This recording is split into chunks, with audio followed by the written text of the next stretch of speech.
안녕하십니까. 신의균의 국방TV 데일리 디펜스입니다. 제가 요즘 연일 북한 관련 소식 올려드리고 있는데요. 그만큼 북한에서 지금 굉장히 심상치 않은 그런 분위기가 흘러나오고 있기 때문입니다. 사실 그동안 이런 뉴스들이 많았지만 흘려 듣기 십상이었는데, 제가 요즘 너무 분위기가 좀 평소와 다른 것 같아서 좀 더 집중적으로 북한 관련 외신, 내신 다 같이 훑어보고 있는데, 이런 것들을 정리해서 여러분들께 알려드리면 여러분들도 이 북한 문제가 어떻게 될 것인지 판단하는데 조금 도움이 되실 것 같아서 정리를 좀 했습니다. 자, 폼페이오 미 국무부 장관이 북한 주민들이여 일어나라 라는 메시지를 던진 것 같습니다. 이것을 우리 언론들은 아주 다른 방향으로 분석하던데 저는 아닙니다. 원문을 읽어보니까 이건 폼페이오 장관이 북한 주민들에게 영 다른 메시지를 전달했다. 일어나라 라는 것이죠. 당신 정권 나쁜 거다 라는 메시지를 던진 것으로 봅니다. 보시겠습니다. 자, 북한이 국경 지역에서 밀수 행위에 대한 잔혹한 탄압을 개시했습니다. RFA가 보도를 했는데요.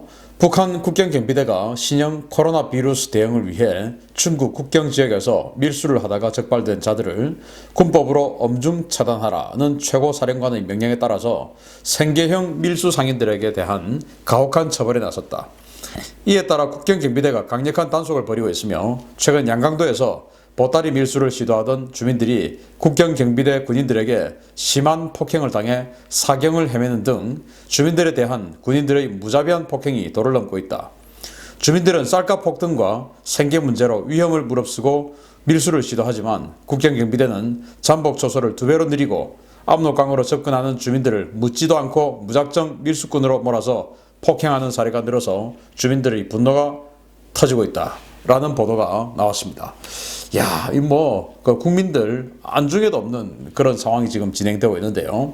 일단 이제 밀수가 많이 벌어지고 있다는 것이죠. 그건 우리가 익히 알고 있는 내용인데, 김정은 입장에서는 밀수가 이렇게 횡행하면 세금이 잘 거두어지지 않는다라는 문제의식이 있겠죠. 지금 안 그래도 이제 자신의 통치 자금이 완전히 고갈되고 있는 이런 상황에서 세금을 거둬야 되는데 밀수를 하니까 세금을 안 내는 것이죠.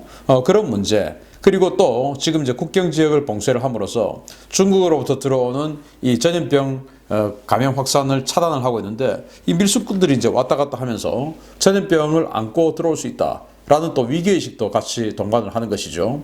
이렇게 해서 이제 국경 지역에서 밀수를 단속을 하는데, 정상적인 국가 입장에서는 밀수를 단속해야 되는 건 맞습니다. 그런데 단속하면서 아무리 그 국법에 어긋나는 행위를 한다고 하더라도 이런 식으로 무자비한 폭행, 그리고 밀수꾼인지 아닌지 구분도 하지 않고 그냥 국경 지역으로 접근하면 폭행하는 사건, 이런 것들이 너무나 비일비재하면서 이 국경 지역에 사는 함경북도, 그리고 자강도, 양강도, 평안북도 이 지역 압록강, 두만강 유역의 주민들의 불만이 굉장히 고조되고 있는 것이죠.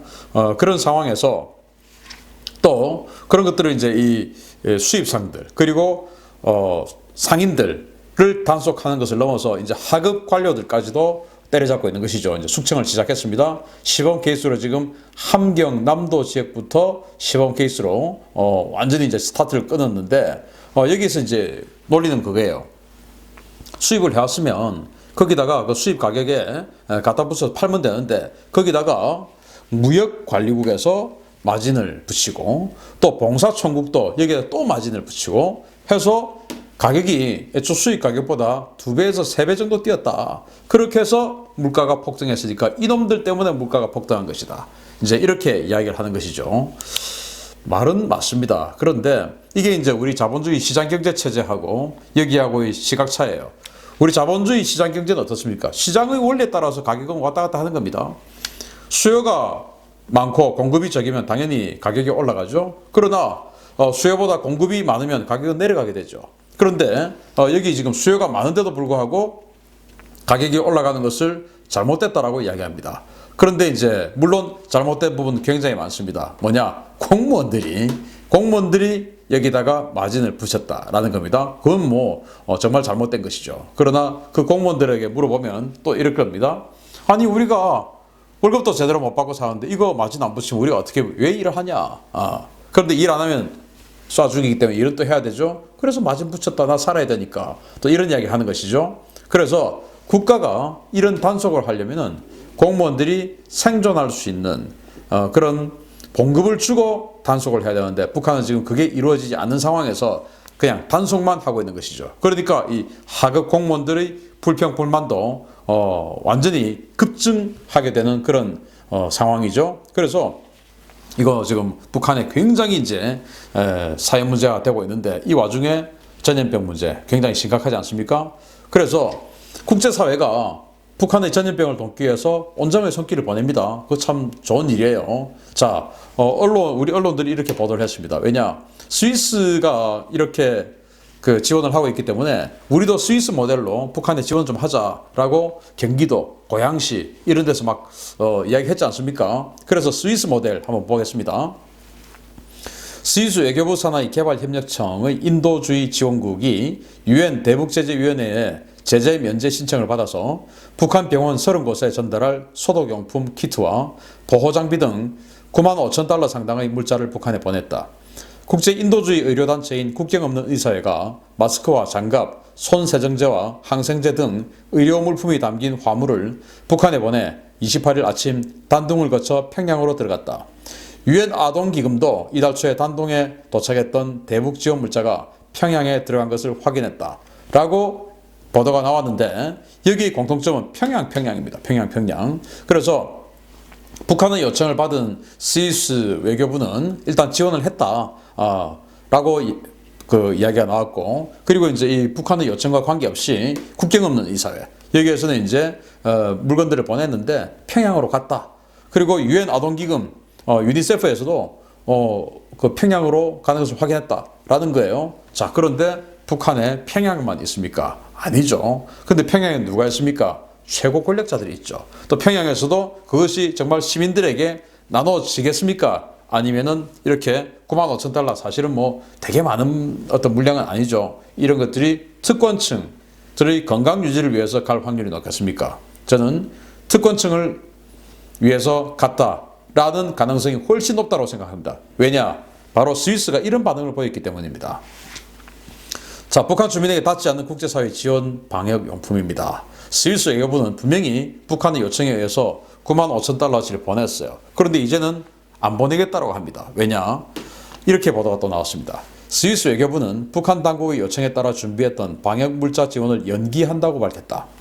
스위스 외교부는 스위스 개발협력청 직원을 평양에서 본국으로 송환한 상황에서 지원 물자가 어디로 전달되고 사용되는지 모니터링할 수 없기 때문에 물자를 지원할 수 없다는 입장이다.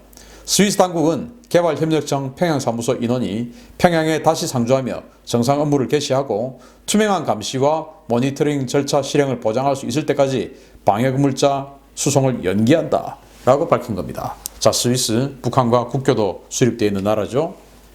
김정은이 스위스에서 유학을 했기 때문에 김정은의 제2의 고향이라고 할 수 있는 곳이기도 하지요. 그런 스위스에서 안 보내겠다 이겁니다. 왜냐? 우리가 검증할 수 없잖아. 그런데 이 말에는 괄호치고 니들이 지금 우리보다 더 잘 사는 니들 특권층이 좀 쓰고 있잖아. 괄호 닫고. 이게 들어있는 겁니다. 왜냐? 너무나 뻔한 일이기 때문에. 그래서 우리는 정말 인도주의적인 마음으로 돈을 모아서 니들에게 이런 그 방역물자를 전달해 주는데 왜 니들은 최고 특권층, 그러니까 우리 스위스 국민보다 더 잘 살고 있는 최고 특권층이 이걸 가지느냐. 최고 특권층을 위해서 우리 스위스 국민들의 성금을 보내줄 수 없다. 이건 것이죠. 자, 이런 상황에서 이제 북한은 지금 이 북한 전역에 이 전염병이 확산되는 것에 대해서 우리 대한민국 때문이다 라고 또 지금 유언비어를 유포를 하고 있어요. 우리 대한민국이 이 바이러스를 살포했다 이겁니다. 뭐냐?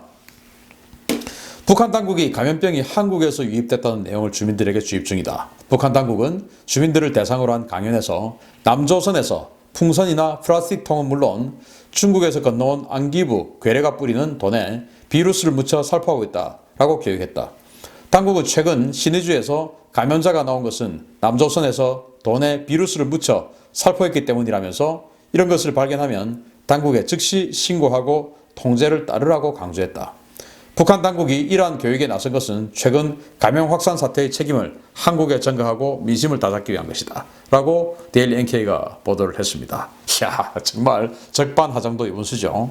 일단 이제 우리 대한민국에서 풍선, 전단지 이런 것들을 살포했지 않습니까? 이런데 묻어 온다. 그러니까 그거 거기에 1달러씩 들어있다고 해서 함부로 잡지 마라. 그거 전염병 세균 덩어리다. 잡으면 안 돼 라고 이야기를 하고요. 그런 것들 잡은 때문에 니들이 지금 걸리는 거야. 전염병에. 그거 남조선 놈들이 우리를 괴롭히기 위해서, 니들을 죽게 하기 위해서 보낸 거야. 우리 때문이 아니야. 우리 노동당 때문이 아니고 남조선 놈들이 한 거야. 그리고 중국에서 들어오는 것들, 중국에 이제 안기부 괴뢰, 안기부 없어지고 국정원 된 지 꽤 오래됐는데 그래도 아직도 안기부라고 하네요. 괴뢰는 뭡니까? 조종을 받는 걸 괴뢰라고 하죠. 그래서 우리 안기부에 포섭되어 있는 자들이 뿌리는 돈에, 그러니까 이제 안기부 공작원, 국정원 공작원들이 포섭한 어떤 무역상이라든지 이런 사람들이 있을 수 있죠. 그들이 뿌리는 돈에 또 바이러스 세균이 묻어져 있다라고 이야기를 하는 겁니다. 참 기가 막힌 것이죠.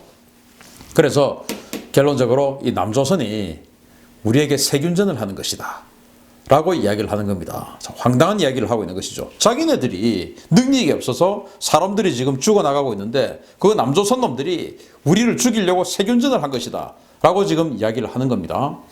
참 황당한 나라예요. 자, 이런 상황에서 이제 오늘 제가 아까 제목에 달았던 그 내용입니다. 폼페이오 미 국무부 장관이 북한에다가 대단한 메시지를 날렸어요. 뭐라고 했냐? 이란, 북한, 베네수엘라 이 세 나라를 이제 언급을 쭉 하면서 그러면서 이제 이런 이야기를 합니다. 자, 북한과 베네수엘라의 감염 확산 상황은 아마 비슷한 수준일 것이다. 이란하고죠. 그래서 북한과 이란, 베네수엘라 등 3국에 인도적 지원을 제안했지만 계속 거절 중이다. 내 생각에 그들의 태도는 그들이 자기 주민들에 대해 신경 쓰지 않고 있다는 것을 보여주는 것 같다. 그들은 비도덕적인 계획들을 실행하고 있으며 자신들의 리더십에만 신경 쓸 뿐 자기 주민들은 돌보지 않는다. 나는 이들 세 나라에서 주민들이 이 도전, 즉 전염병이죠. 이 도전을 잘 이겨낼 수 있도록 우리가 좀 더 잘할 수 있기를 희망한다. 라고 휴이트 쇼에서 이렇게 인터뷰를 했어요. 폼페이오 장관이.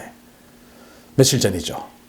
자, 지금 이제 그 전 세계에서 가장 희생자가 많이 발생하고 있는 나라 중에 하나가 이란이죠. 여기는 정말 사회 지도층들까지도 감염이 확산돼서 굉장히 지금 상태가 심각한데 그 이란의 상태와 북한, 베네수엘라가 비슷하다 이겁니다. 근데 지금 북한, 베네수엘라는 알려진 바가 별로 없죠. 그런데 폼페이오 국무부 장관, 즉 모든 정보를 다 수집해서 가지고 있는 이 미 국무부 장관이 북한과 베네수엘라의 상황은 이란하고 비슷하다라는 이야기를 한 겁니다. 정말 북한 지금 어마어마하게 위험한 상황인 것이죠.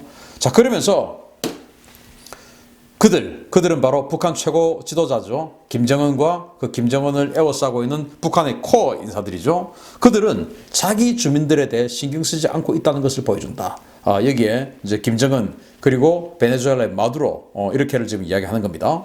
자기 주민들에게는 신경 쓰지 않고 자기의 리더십, 즉 자기의 권력 유지에만 신경 쓸 뿐이지 주민들은 돌보지 않는다. 김정은하고 마두로는 그렇다. 자, 이런 겁니다. 그러면서 이제 메시지를 북한 주민들에게 던지는 것이죠. 나는 당신네들에게 정말 잘해주고 싶다. 그런데 저 위에 있는 당신네들 위에 있는 저놈은 자기 권력 유지에만 신경 쓰지 당신네들에게는 신경 쓰지 않는다. 근데 난 잘해주고 싶다. 우리 미국은. 그럼 어떻게 해야 되냐? 저놈 바꿔야 되지 않느냐. 이제 이 메시지인 것이죠. 그런데 이제 우리 언론에서는 이런 것들을 이 뒷부분은 다 제거하고 앞에 여기 인도적인 지원을 제안했다. 이 내용만 보도를 하죠. 그런데 원문을 다 읽어보면 이렇습니다. 참 그래서 제가 소명의식을 가지고 이런 정말 미국에서 나오는 또 해외에서 나오는 이런 그 북한 관련한 기사들을 정말 다 분석해서 여러분들께 알려드리고자 하는 겁니다. 우리 언론만 보면 관제 언론이죠. 인도적인 제안을 했다. 미국이. 그래서 대화하자고 했다. 이것만 딱 나오죠. 그런데 실제적으로는 그들은 자신들의 리더십에만 신경 쓰지 주민들은 신경 안 쓴다. 그들과 분리를 하자. 나 여러분들께 잘해주고 싶다. 이 내용인 겁니다.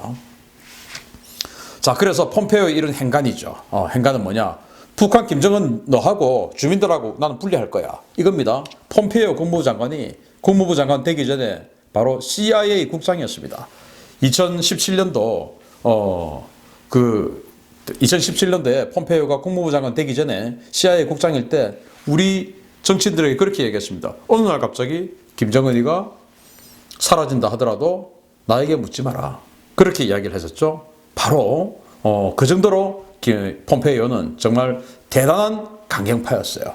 그런 강경파였던 폼페이오 장관이 이제 이런 이야기를 했고 그런 이야기에 대해서 김정은 어마어마하게 불쾌하겠죠. 그러니까 이 북한 외무성의 신임 대미협상국장이 우리 건드리면 다친다. 왜? 폼페이오가 체제전복을 종용하는 이런 멘트를 했기 때문에 대미협상국장이 우리 건드리지 마라. 건드리면 다친다. 이런 이야기를 하는 거예요. 자, 우리는 폼페이오의 이번 망발을 들이며 다시금 대화 의욕을 더 확신성 있게 접었다. 미국이 오랜 기간 우리 인민들에게 들씌운 고통을 그대로 공포와 불안으로 되돌려 갚아주기 위한 우리의 책임적인 계획 사업들에 더 큰 열의를 가지게 되었다. 우리는 우리의 길을 갈 것이다. 미국은 때없이 주절거리며 우리를 건드리지 말았으면 한다. 건드리면 다친다. 라고 이야기를 했죠. 김정은의 말을 그대로 한 겁니다. 그래서 우리의 책임적인 계획 사업들에 즉 핵개발도 해서 더 세게 나가겠다. 이야기를 하는 거예요. 우리는 우리의 길을 갈 것이다. 말만 하지 말고 제대로 한번 가보기를 바랍니다.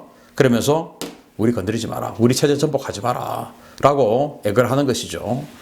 자, 그런데 성난 북한 민심을 자극하는 이제 미국입니다. 이제 완전히 정권과 이 주민들을 분리하는 작업들을 시도합니다. 바로 레짐 체인지 스타트인 것이죠. 자, 북한 체제 전복 시동 거나 걸어주기를 바랍니다. 걸리기를 바랍니다. 기다리겠습니다. 기대합니다. 계속 분석하겠습니다. 감사합니다.